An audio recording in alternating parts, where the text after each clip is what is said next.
Hello there, folks. Hope you're all doing well. Just want to share with you guys something cool that I got recently. I was searching online and I found these old Southeastern Palm Society magazines for sale. A lot of the chapters in International Palm Society put out different magazines. I'll show you guys. I have my IPS stack here. This is all Palms magazines from the International Palm Society that I'm a member of, so join. I highly recommend it.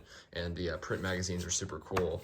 I just went online and purchased these because I'm not a member of the Southeastern Palm Society. So there's different chapters, Southern California, Florida, Australia, Europe, wherever. There's different chapters. The Southeastern Palm Society, of course, is the Southeast. I found these really cool old magazines from their Palm Society for sale online. And there were not a lot of chapter Palm Society magazines that were for sale. I was just looking through them. I thought it was pretty cool that they were for sale. And I happened to notice one of the articles is actually about DC palms. So I thought I have to get these, and sure enough, I did.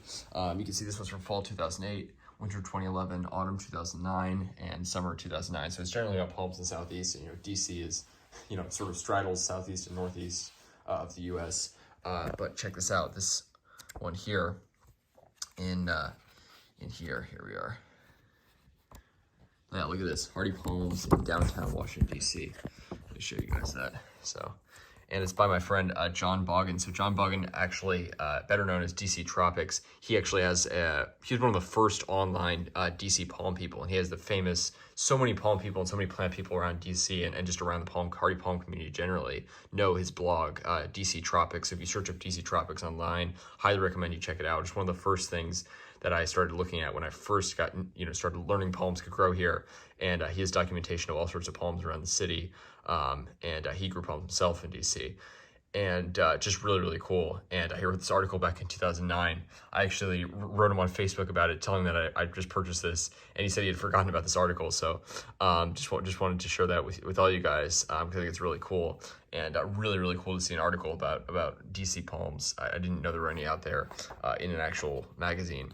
And you can see it goes on here. Not sure if you guys can read that, but I talked about the history of the palms. It says, I read the article, it says that the palms were actually planted in 2002. I always thought they were planted in 2000. I heard some sources say 2001, but here it says they're planted in 2002, so I did not know that. So that would make this trachea, which of course, the trachea's been moved now, but it's still the same plant. That'd make it, meaning it's been in the ground in DC for 21 years. Pretty impressive, and obviously it's a lot bigger than that now. And I don't actually know what's happening to this garden bed because we're doing crazy renovations now. It actually mentions in the article that the palms might have had to be moved one day, and indeed that happened 2 years ago when they're still doing these crazy renovations. They're like remodeling the entire museum, and sadly the whole bed's been torn up now. But the stable minor needle palms look like they might have actually been removed too. So hopefully they can reconstruct the hardy palm bed at some point there and put some new palms in. But really cool, and obviously these are some of those famous palms in DC. They got stable minor needle palm, musubaju, which is the Japanese fiber banana, and then of course the classic famous window palm. Really, really cool. Just want to share that with you because I thought it was cool that there was a DC palm article in out there in one of these magazines. Really, really cool. And if you guys know of any other DC palm articles, I would love to know because I do not know of any others out there. I just thought it was really cool. And I got this cool palm blanket here too. This is right next to my indoor palm collection, which these are all doing well, thankfully. Camidoria's got a bit of browning, actually, but I might make a video on that separately. But I'm going to hopefully get that planted soon, get the palms out in the warm weather, and looking forward to spring, but just want to share that with you because I thought that was pretty cool. And I've got lots of old Palm Society magazines. So this is the Palms magazines that I subscribe to. If you're located, many places around the world, check out if there's a local Palm Society chapter near you. They got like Southern California, Northern California. They got several in Florida and across the U.S. and again all around the world, as I mentioned. And then under here, I actually have. I got this when I was in California. This guy was giving away these palm magazines for free, and it just happened to be out in California when he was giving them away. So check this out.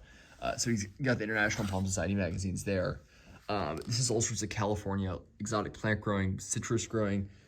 This is like a succulent things for California, and this is Palm Society of Southern California magazines, and then the bigger ones here. So really, really cool. They have that. Just want to share that with you folks because I thought that was pretty neat. Just excited about these new Southeastern Palm Society magazines, and cool to see a DC Palm article. Take care, folks.